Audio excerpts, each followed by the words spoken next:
আল্লাহ চাইলে নবীর রক্ত ঝরানো ছাড়া ইসলামকে বিজয়ী করতে পারতেন না? আল্লাহ চাইলে আমার নবীর দাঁত শহীদ করা ছাড়া, আমার নবীর আঙ্গুল কাটা ছাড়া, আমার নবীকে 3 বছর জেল খাটানো ছাড়া, আমার নবীকে তার নিজ ঘর থেকে নিজ দেশ থেকে হিজরত করা ছাড়া, আমার নবীর আপন চাচার বুক চিরে কলিজা বের করে চিবিয়ে খাওয়া হয়েছে দৃশ্যের অবতারণা করা ছাড়া, আমার নবীকে 27টা যুদ্ধের ময়দানে নেওয়া ছাড়া, আর 47টা ময়দানে বাহিনী পাঠানো ছাড়া, আমার নবীর হাজার হাজার সাহাবী শহীদ হবে এই দৃশ্যের অবতারণা করা ছাড়া আল্লাহ চাইলে প্রথম দিনই কুন শুধুমাত্র হও এই আদেশের দ্বারাই সবকিছু করে দিতে পারতেন নাকি পারতেন না? আল্লাহ যদি পারেন তাহলে তয়েফ লাগলো কেন, বদর লাগলো কেন, উহুদ লাগলো কেন, হিজরত লাগলো কেন, জিহাদ লাগলো কেন, কোরবানি লাগলো কেন, শাহাদত লাগলো কেন, রক্ত লাগলো কেন?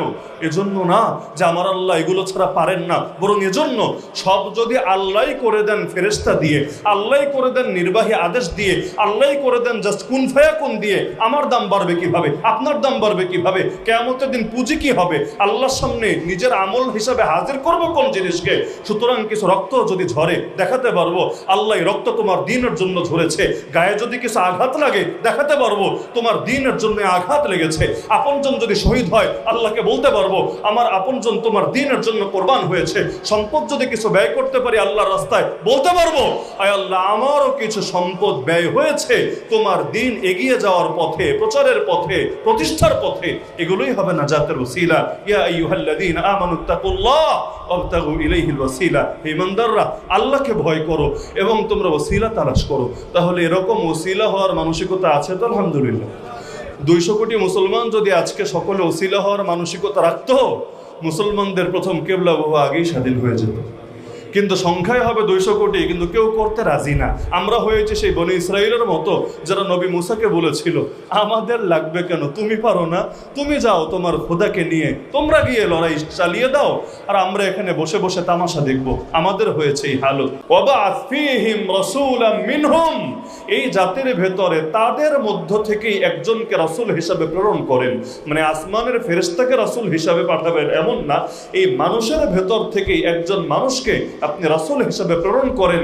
ইয়াতলু আলাইহিম আয়াতিহি, যিনি তাদেরকে আপনার আয়াতগুলো তেলাওয়াত করে করে শোনাবেন। ওয়া ইউআল্লিমুহুমুল কিতাবা ওয়াল হিকমা, শুধু আরবি কোরআন শুনিয়ে শেষ করবেন না, বরং কিতাবের ইলম শিক্ষা দিবেন, হিকমত শিক্ষা দিবেন। ওয়া ইউযাক্কিহিম, এবং শুধু তাদেরকে শুনিয়ে আর শিখিয়ে শেষ না, তাদের ভেতরটাকে পরিশুদ্ধ করবেন, যাতে এমনভাবে পরিশুদ্ধ আত্মা তারা লাভ করে যেখানে কুফর নাই, যেখানে শিরিক নাই, যেখানে বেদাত নাই, যেখানে ভণ্ডামি নাই, যেখানে জাহেলিয়াত নাই। এরকম পূর্ণাঙ্গ মানব হয়ে তারা যাতে আপনার কাছে আসতে পারে। কারণ জান্নাত পবিত্র জায়গা, পবিত্র ছাড়া কেউ সেখানে ঢুকতেও পারবে না। দুনিয়াতে কারো গায়ে যদি নোংরা লাগা থাকে, আসার সময় ম্যানহোলের ঢাকনা খোলা ছিল, দেখে নাই বৃষ্টির দিন পড়ে গেছে, ঢাকা শহরে এরকম মাঝে মাঝে হয়। এখন গায়ের মধ্যে ড্রেনের ময়লা লাগা, সে আমার বাসায় আসলো, আমি কিন্তু তাকে ওই অবস্থায় আমার বাসার বেডরুমে, আমার বাসার স্বাভাবিক কোনো চেয়ারের মধ্যে আমি তাকে বসতে বলবো না। বরঞ্চ বেশি ভালো মানুষ হলে আমি তাকে বাথরুমটা দেখিয়ে দিব, কাপড় চোপড় এগিয়ে দিব, আগে ফ্রেশ হও, আগে পবিত্র হও, আগে পরিচ্ছন্ন হও, এরপর তোমার বসা, তোমার শোয়া, তোমার খাওয়া সবকিছুর ব্যবস্থা আমি করব। একইভাবে দুনিয়াতে যারা পরিশুদ্ধ হবে সেই নবীর মাধ্যমে আল্লাহ ডাইরেক্ট দিয়ে দিবেন সেই পরিশুদ্ধ স্থান, পবিত্র স্থান জান্নাতে। আর যারা এখানে পবিত্র হবে না আল্লাহ তাদেরকে পবিত্র করবেন জাহান্নামে নিক্ষেপ করে। আর যাদের ভেতর ন্যূনতম ঈমানের লেশ মাত্রই নাই, ওদের জন্য আর কোনো সম্ভাবনার দুয়ারই খোলা নাই, আল্লাহ তাদেরকে চিরস্থায়ী করবেন জাহান্নামে। তাহলে এক মসজিদের সঙ্গে অনেক কিছুর সম্পর্ক আছে। এমনকি আমি মনে করি এখনো পর্যন্ত বাংলাদেশে, সঠিক সংখ্যাটা যদিও আমি জানতাম না, কিন্তু যেহেতু আমাদের রাহবার খলিল মাদানী সাহেব তিনি আলোচনায় উল্লেখ করলেন যে প্রায় 5.5 লক্ষ মসজিদ এই দেশে আছে, প্রায় 5.5 লক্ষ মসজিদ। তো এই সংখ্যাটাও যদি আমরা ধরি যে 5.5 লক্ষ মসজিদ, আমি মনে করি মসজিদে কুবার যে ভূমিকা ছিল, মসজিদে নববীর যে ভূমিকা ছিল, আল্লাহ রসুলের জামানায়, খুলাফায়ে রাশেদিনের জামানায় মসজিদগুলোর যে ভূমিকা ছিল, আমাদের এই 5.5 লক্ষ মসজিদের মধ্যে আজকে যদি সেই ভূমিকা বাস্তবায়ন করা যায়, এই বাংলার আকাশেও ইসলামের পতাকা ওড়ানো কেউ ঠেকাতে পারবে না। কিন্তু মসজিদগুলো যেভাবে তার রোল প্লে করা দরকার ছিল, এগুলোকে কৃত্রিমভাবে ঠেকিয়ে দেওয়া হয়।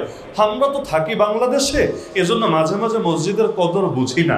এই যখন আপনি সংবাদ পড়বেন ডেনমার্কে প্রকাশ্যে আজান দেওয়াই নিষিদ্ধ করে দেওয়া হয়েছে। এমনকি ডেনমার্ক তো বহু পরের কথা, 2024-এ ইন্ডিয়া সফরে গেলাম, সপ্তাহখানেক থাকলাম সেখানে। সবচাইতে বেশি যে জিনিসটা মিস করেছে সেটা হলো আজানের পবিত্র ধ্বনি। অনেক এলাকা এমন যেখানে আজানের ধ্বনি পর্যন্ত শুনি নাই। এমনকি জুম্মার নামাজ পড়তে গেলাম দিল্লি শাহী জামে মসজিদে, এত প্রাচীন একটা মসজিদ, যে মসজিদে সম্রাট আওরঙ্গজেব আলমগীর পর্যন্ত নামাজ আদায় করেছেন, একটা আবেগ নিয়ে, বিশেষ অনুভূতি নিয়ে নামাজ আদায় করতে গেলাম জুমার দিন অনেক আগে, 10টা থেকে 10:15টার ভেতরে গিয়ে ঢুকলাম।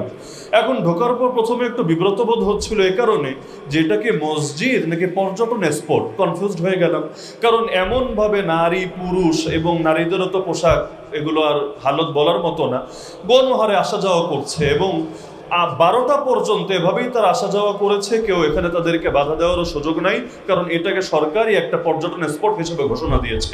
আজানের সময় হওয়ার কিছুক্ষণ আগে পুলিশ এসে তাদেরকে সরিয়ে দিল। তো একেবারে বাইরে না, একটা এরিয়া আছে, এর বাইরে তারা থাকলো। এরপর আজান যখন শুরু হলো ওই সময় থেকে লক্ষ্য করলাম আজানও হলো ভেতরের মাইকে, বাইরেরটাই না, ভেতরের মাইকে। এরপর ভাবলাম যাক তাহলে কিছু ওয়াজ নসিহত শুনি, কারণ জুমার দিন তো ওয়াজ নসিহত আমাদের বড় একটা মিডিয়া আলহামদুলিল্লাহ। এই যতই ডেইলি স্টার, প্রথম আলো আর যা কিছু আছে, ওরা যতই ওদের মতো করে নিউজ পাবলিশ করুক, কিন্তু 5.5 লক্ষ মসজিদে অন্তত 5.5 লক্ষ মেম্বার আমাদের মিডিয়া আছে।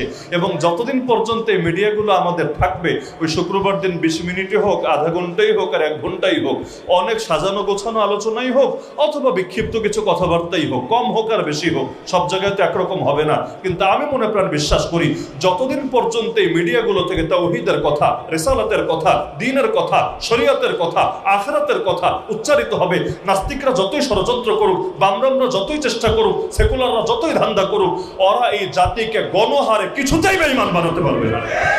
আমাদের এই মেম্বারগুলো অত্যন্ত শক্তিশালী। অনেক সময় মূল মিডিয়ার চাইতে শাখা মিডিয়া বেশি দামি হয়ে যায়।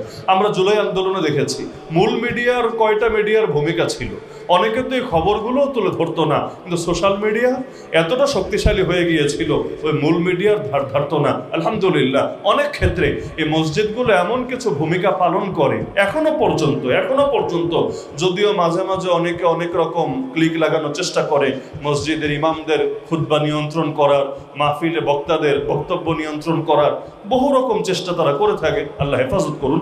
তো এখন সেখানে দেখলাম জুমার কোনো বয়ানও হলো না। আমার পাশে এক মুসল্লি বসলো, সে বলল হুজুর আমি 18 কিলো দূর থেকে জুম্মা পড়তে এসেছি। আমি বললাম কেন? একটা বিশেষ জায়গা দেখার জন্য? বলল না, আপনাদের জন্য বিশেষ, কারণ আপনারা থাকেন এক দেশে, দেখতে এসেছেন। আমাদের জন্য বিশেষ না, আমরা তো ছোটবেলা থেকে এগুলো দেখে বড় হয়েছি। বললাম তাহলে 18 কিলো দূর থেকে কেন? বললো হুজুর আমাদের আশপাশে কয়েক গ্রামে উগ্র হিন্দুত্ববাদীরা জুম্মার নামাজ আর পড়তে দেয় না, তো যার কারণে বাধ্য হয়ে এই দূরেই আসা লাগে। এরপর দেখলাম খুতবা হলো, খুতবা খুব সংক্ষিপ্তভাবে লিখিত ফরম্যাটে আছে, পাঠ করলো, এরপর নামাজ পড়ে শেষ করে দিল। আফসোস হলো সেখানে বসে যে আসলে বাংলাদেশে মসজিদগুলোর যে কদর, এটা এখানে বসে আমরা টের পাই না, কিন্তু আরেক জায়গায় গিয়ে যখন আমরা শূন্যতা অনুভব করি তখন এই জিনিসগুলো আমরা অনুভব করতে পারি। আলহামদুলিল্লাহ এই জাতি সবাই যে খুব বেশি কোটিপতি এমনও না, আবার আমরা রাষ্ট্র হিসাবেও যে উচ্চবিত্তের রাষ্ট্র এরকমও তো কোনো ব্যাপার না, বরঞ্চ আমরা এখনো তো উন্নত রাষ্ট্র হতে পারি নাই, কোনোদিন পারবো কিনা আল্লাহ ছাড়া কেউ জানে না। কিন্তু আলহামদুলিল্লাহ মসজিদের কথা বললে, মাদ্রাসার কথা বললে, দ্বীনের কথা বললে যে হাজারপতি এখনো লাখপতিও হতে পারেনি আলহামদুলিল্লাহ। এখনো এমন বহু আবু বকর আছে, এখনো এমন বহু ওমর আছে, এখনো এমন বহু ওসমান আছে যে কেউ তাদের সম্পদের কেউ 25%, কেউ 50%, এমনকি কেউ 100% দেওয়ার পর্যন্ত মানসিকতা রাখে। আমরা লম্বা টাইম এগুলোর সাথে যেহেতু জড়িত, এমন অভিজ্ঞতা আছে। মাদ্রাসায় কাজ শুরু করেছি, এক ভাই তার বোনের কানের দুল এনে দিয়েছে, কানের দুল। বললাম এটা কি জন্য? বললাম আমার বোনের বড় স্বপ্ন এখানে সে ডোনেশন করবে, কিন্তু তার তো কোনো ক্যাশ টাকা নাই, কিন্তু তার দিল তো মানছে না। এখন এইটা ছিল তার বিয়ের উপহার, এটাই সে দিয়ে দিয়েছে।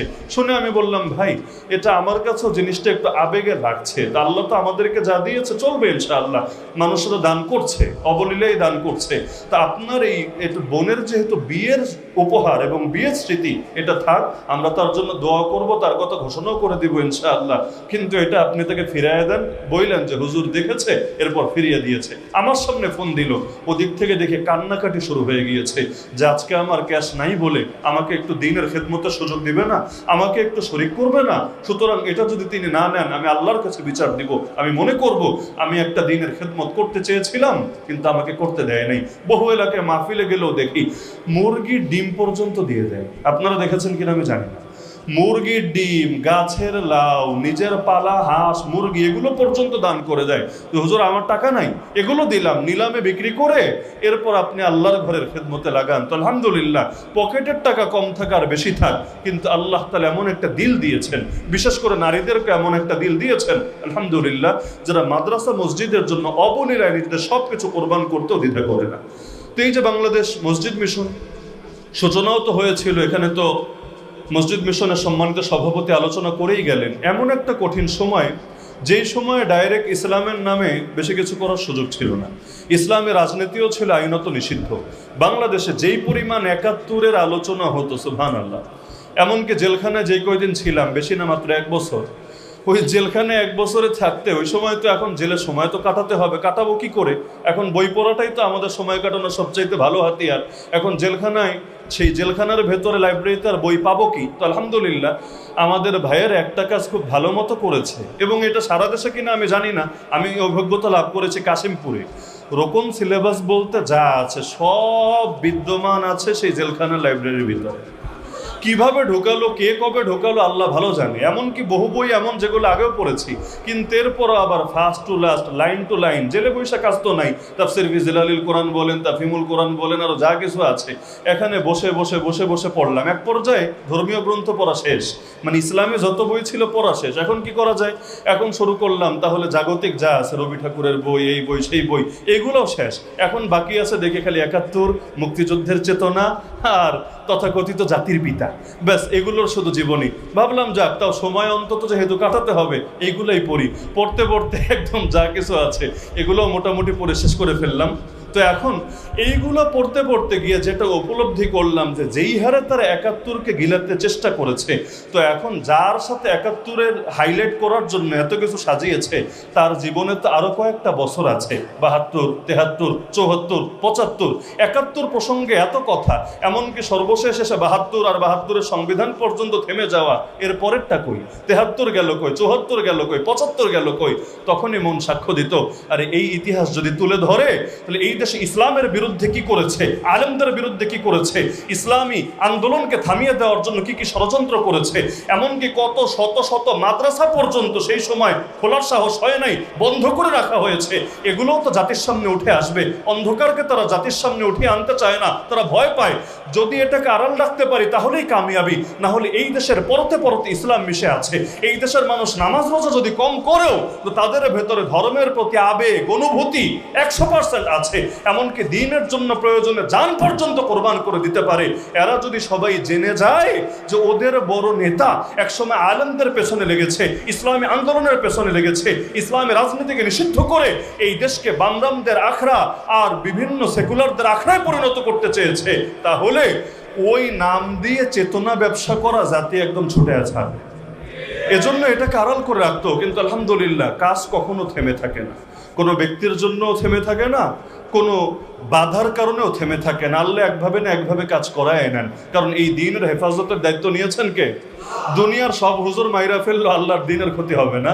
দুনিয়ার সব ইসলামের সংগঠনকে নিষিদ্ধ করে দিল, আল্লাহর দ্বীনকে কেউ থামাতে পারবে না, কারণ আল্লাহ নিজে, আল্লাহ রাসূল নিজে বলেছেন, লা ইয়াজালুল্লাহু ইয়াগরিসু ফি হাদাদ দ্বীনি গারসা ইস্তামিলুহুম ফি তাআতি। আল্লাহ নিজে ইসলামের ভেতরে চারা লাগাতে থাকে। চারা লাগায় কে? আল্লাহ নিজে ইসলামের ভেতরে চারা লাগাতে থাকে, যে চারাগুলোকে তিনি তার আনুগত্যের কাজে নিয়োজিত রাখে। এজন্য দেখবেন কাউকে না কাউকে দিয়ে আল্লাহ তার দ্বীনের কাজ করাতেই থাকে আলহামদুলিল্লাহ। তো যেই সময় ইসলামের রাজনীতি বন্ধ হয়েছে, ওই সময় মসজিদ মিশন নাম দিয়ে ঠিক আলহামদুলিল্লাহ মসজিদের খেদমত এবং মসজিদকে কেন্দ্র করে একটা ইসলাম মিশনকে ছড়িয়ে দেওয়ার খেদমত, ওই যে সূচনা হয়েছে আজও পর্যন্ত চলছে। এবং আমরা আশাবাদী যতদিন এই দেশ থাকবে মসজিদ মিশনও থাকবে ইনশাআল্লাহ, এবং এই মসজিদ মিশনকে কেন্দ্র করে এবং তার হাত ধরে এক একটা মসজিদ হেদায়েতের এক একটা মার্কাজ হয়ে থাকবে ইনশাআল্লাহ। তাহলে আমাদের সামনে এই তিক্ত বাস্তবতাগুলোকে সামনে রেখে একটা জিনিস মাথায় রাখা দরকার, যে সুযোগটাও আল্লাহর পক্ষ থেকে একটা গনিমত। আল্লাহ তাআলা নিজেই সুস্থতা দেন, নিজেই বান্দাকে অবসর দেন, নিজেই বান্দাকে সম্পদ দেন, নিজেই বান্দাকে যৌবন দেন। আবার আল্লাহ তাআলা একসময় এগুলো কেড়েও নেন। মাঝখানে শুধু পরীক্ষা করতে চান বান্দা এগুলো তার খেদমতে কতটুকু নিয়োজিত রেখেছে। যেমন সম্পদ দেন কে, আবার সম্পদ চাইলে যে কোনো সময় কেড়েও নিতে পারেন কে? আল্লাহ কেড়ে নিতে চাইলে কে আছে ঠেকাতে পারবে? কিন্তু এরপর আল্লাহ তাআলা সবসময় কেড়ে না নিয়ে নিজেই আগ্রহ জাগায় বান্দাকে, বান্দা একটু দে না, আমার পথে একটু দান কর না, আমার পথে একটু সদকা কর না। কেন আল্লাহ তোমাকে এভাবে চেয়ে চেয়ে কেন নিতে হবে? সদকার ফজিলত শুনিয়ে শুনিয়ে কেন আদায় করতে হবে? কারণ আল্লাহ যদি জোর করে নিয়ে নেন এখানে তো আর বান্দার কোনো কৃতিত্ব থাকবে না, কিন্তু আল্লাহ দিয়ে রেখেছেন। এরপর আল্লাহর সামনে একদিন দাঁড়াবে, এ কথা স্মরণ করে বান্দা যখন আল্লাহর দেওয়া জিনিস আল্লাহর পথে ব্যয় করবে আল্লাহ বড় খুশি হন এতে। এমনকি এখানে আল্লাহ পরিমাণও দেখেন না, কোয়ালিটি দেখেন। কোয়ালিটি ভিন্ন জিনিস, কোয়ান্টিটি ভিন্ন জিনিস। তাবুকের যুদ্ধে সবচাইতে বেশি যিনি দান করেছিলেন তার নাম ওসমান রাদিয়াল্লাহু আনহু। ঠিক কয় টাকা সম্পদ দান করেছিলেন অ্যাকুরেট হিসাব আমার কাছে নাই, তবে ওই কাশিমপুরে বসে একটা সম্ভাব্য হিসাব আমি বের করেছিলাম, মানে জেলের কাম আর কি। অনেক কিছু সেখানে বসে বসে মাঝে মাঝে হিসাব করতাম যে কত হতে পারে। তো তিনি যে কয়টা উট দিয়েছিলেন, উট ভরা সম্পদ দিয়েছিলেন, যুদ্ধের অস্ত্র দিয়েছিলেন, সব মিলিয়ে আমার কাছে মনে হয়েছে কম বেশ হতে পারে। আমার কাছে মনে হয়েছে বর্তমান বাজার দর অনুসারে প্রায় 100 কোটি টাকার কাছাকাছি সম্পদ দান করেছেন। সারা জীবনের দান বলি নেই, সারা জীবনের মাত্র এক যুদ্ধে এই পরিমাণ দান তিনি করেছেন। এখন আপনি চিন্তা করেন তার মোট সম্পত্তি কত ছিল এবং সেখান থেকে তিনি এটা দিয়েছেন। তো যাই হোক, পরিমাণ তার বেশি। ওমর রাদিয়াল্লাহু আনহু দান করলেন, পরিমাণ ওসমানের চাইতে কম, কোনো সন্দেহ নাই। ওসমানের চাইতে পরিমাণ অনেক কম। নবী জিজ্ঞেস করলেন, ওমর কি দিলা আর কি রেখে আসলা? ওমর রাদিয়াল্লাহু আনহু বলল, ইয়া রাসূলুল্লাহ 50-50, অর্ধেক রেখে এসেছি আর অর্ধেক নিয়ে এসেছি। তার মানে যেই পরিমাণ এনেছি এই পরিমাণ আমার বাড়িতেও আছে। আবু বকর রাদিয়াল্লাহু আনহু কিছু দান করলেন, পরিমাণে ওমরের চাইতে অনেক কম। ওসমানের সঙ্গে তো তুলনা হয়ই না, ওমরের চাইতে অনেক কম। নবীজি জিজ্ঞেস করলেন, খিরে আবু বকর? নবী তো তাকে চেনেন, তাকে জানেন, তার ফ্যামিলির কি অবস্থা, আর্থিক কি অবস্থা নবীর চাইতে কে ভালো জানেন। নবী জিজ্ঞেস করলেন, আবু বকর কি রেখে আসলা? কি নিয়ে আসলে এটা প্রশ্ন না, নিয়ে কি এসেছে দেখাই যাচ্ছে, কি রেখে আসলা? আবু বকর রাদিয়াল্লাহু আনহু সরল সোজা মানুষ, কি বলে আর জবাব দিবেন? এক বাক্যে বললেন, আল্লাহ ওয়া রাসূলা, ঘরে আর কিছু না, আমার আল্লাহকে আর আমার রাসূলকে রেখে এসেছে। পরিমাণ কম, কোনো সন্দেহ নাই, কিন্তু ওমর বললেন, ভেবেছিলাম আজকে অন্তত আবু বকরকে হারাবো, তাকে পেছনে ফেলবো, কিন্তু বুঝে গেলাম, কারো শিখাইয়া দিতে হলো না, আমি বুঝে গেলাম আবু বকরকে পেছনে ফেলা আমার সাধ্যের কথা না। কেন? আমার আল্লাহ কোয়ালিটি দেখেন, জাস্ট কোয়ান্টিটি না। না হলে যদি পরিমাণ বেশি হলেই দাম বেশি বাড়তো তাহলে তো সব জান্নাত ফেরেশতাদের দখলেই চলে যেত, আমরা সিরিয়ালি পেতাম না।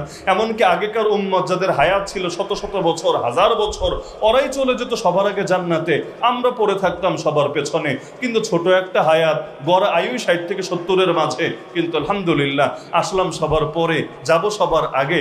সংখ্যা দিয়ে এগিয়েছি তা না, বরঞ্চ আল্লাহ তাআলা কোয়ালিটি দিয়ে দিয়েছেন আমাদেরকে। সবচাইতে বেশি কোয়ালিটিফুল নবীর উম্মত হতে পেরেছি, সবচাইতে বেশি কোয়ালিটি সম্পন্ন কিতাব আল্লাহ আমাদেরকে দান করেছেন, এবং আরো কত কোয়ালিটি সম্পন্ন জিনিস দিয়েছেন। এক লাইলাতুল কদরে ইবাদত করলে 1000 মাসের চাইতে বেশি হয়ে যায়। আরো কত ভাবে আল্লাহ আমাদেরকে এগিয়ে নেওয়ার তৌফিক দিয়েছেন। সুতরাং মাথায় রাখবেন, এই ক্ষুদ্র জীবনে আল্লাহর দ্বীনের কাজ আল্লাহই করিয়ে নিবেন, কাউকে না কাউকে দিয়ে ঠিকই করিয়ে নিবেন। আপনি বসে থাকলেও আল্লাহর দ্বীন বসে থাকবে না, থেমে থাকবে না, কিন্তু এই দিন এগোবে। কিন্তু সেখানে আপনার যদি কিছু অংশগ্রহণ না থাকে আপনি পিছিয়ে যাবেন আখিরাতের সফরে। এই মসজিদ, মাদ্রাসা, এই দিন যা কিছু আছে সব চলবে, সব চলবে, কোনো কিছুই থেমে থাকবে না। এমনকি যেই সময় হুজুররা প্রায় সবাই জেলে, 2021-এর কথা বলছি, 3000-এর বেশি তো আমরা একসঙ্গে থাকলাম জেলে, আর বাকি যারা বাইরে ছিল তাদেরকেও থাকতে হয়েছে আত্মগোপনে, মাসের পর মাস লুকিয়ে। আত্মগোপনের জীবন এটা জেলের জীবনের চাইতে ভয়ঙ্কর। ও যারা 2 জীবন সরাসরি অনুভব করেছেন এরা বুঝবেন, শুধু আর শুনে বুঝবেন না। গোপনে থাকে এতটা ভয়ের, একটা অ্যাম্বুলেন্স গেলেও ভেতরে এমন এমন কাঁপতে থাকে, মনে হয় এই বুঝি আমরা ধরতে এসেছে। একটা মুচি জুতার দিকে তাকালেও ভয় লাগে, আরে ও আবার গোয়েন্দা না তো, এভাবে তাকাচ্ছে কেন আমার দিকে, খুব আতঙ্কে দিন কাটে। অনেকে তো হার্টের রোগী থাকলে আরো ঝামেলায় পড়ে। ওই সময়ও আলহামদুলিল্লাহ যখন ষড়যন্ত্র শুরু হলো ইসলামের বিভিন্ন বিধানের বিরুদ্ধে, সিলেবাসের মধ্যে পর্যন্ত বিভিন্ন শয়তানে ঢুকাতে চাইলো, তো আলেমরা জেলে, বাকিরা আত্মগোপনে, তাই বলে আন্দোলন থেমে থেকেছে? থামে নাই আলহামদুলিল্লাহ। কলেজ ভার্সিটির ছেলেরা পর্যন্ত আল জিহাদ স্লোগান দিয়ে রাস্তায় নেমে এসেছে। তাই মসজিদ মাদ্রাসার কাজ চলবে কিনা, আল্লাহর দ্বীনের কাজ চলবে কিনা, এগুলো চালিয়ে নেবেন কে? আমরা যদি হতে পারি ওসিলা, আলহামদুলিল্লাহ এটাই কামিয়াবি। না হলে চিন্তা করেন, এটা তো খুলনা মহানগরী, তাই না? একটা বিভাগীয় শহর, জানাতনের ব্যাপার না, একটা বিভাগীয় শহর। যদি এদিকে আমি আসি কম, দূরত্বের কারণে এই অঞ্চলগুলোতে খুব কম আসা হয়, কিন্তু এলাকাগুলোর ব্যাপারে মোটামুটি আইডিয়া আছে। আর প্রধান অতিথি আমাদের মসজিদ মিশনের সভাপতি সাহেব তো একটা রহস্য ফাঁস করে দিলেন যে আমার শ্বশুর বাড়িও এই বিভাগের মধ্যে, বাস্তবে এই বিভাগের মধ্যে, যদিও অন্য জেলায়, যশোর। আর এই খুলনা বিভাগ তো আলহামদুলিল্লাহ দ্বীনের প্রতি আপনাদের আবেগ এবং কোরবানি সবার চাইতে বেশি। কিভাবে? যেমন বিভিন্ন সময় শাহাদাতের যে ঘটনা ঘটেছে, সাতক্ষীরা এক এলাকায় গিয়ে মাহফিল করলাম, আল্লামা দেলোয়ার হোসেন সাইদি রহমতুল্লাহ আলাইহি সেই ঘৃণিত রায় যখন দেওয়া হলো তার বিরুদ্ধে, কি পরিমাণ মানুষ সেখানে নির্যাতিত হয়েছে, গুলি খেয়েছে, শাহাদাত বরণ করেছে। একইভাবে এখনো পর্যন্ত ইসলামপন্থীদের পক্ষে সবচাইতে বেশি ভোট দিয়েছে যেই বিভাগের মানুষ, খুলনা। এমনকি আমার তো এটা বলতে দ্বিধা নাই, আমাদের সিলেটে 19টা আসন, এর মধ্যে জামায়াতে ইসলামী একটা আসনও পায় নাই, জিরো। আর জোটের একটা আসন পেয়েছে, জোটের অন্য দল মাত্র সিরেফ একটা আসন পেয়েছে, বাকি 18টাই হাতছাড়া, একটাও আসে নাই। অথচ খুলনায় হিসাব করলে মনে হয় বহুত বের হবে, তাই না? মাশাআল্লাহ 25টা, আমাদের 19-এর মধ্যে জিরো, আর এখানে আপনাদের এই জায়গায় 25টা। তাহলে দিনের লাইন আলহামদুলিল্লাহ আপনাদের আগ্রহে কমতি নেই, এটা বোঝা যায় আলহামদুলিল্লাহ।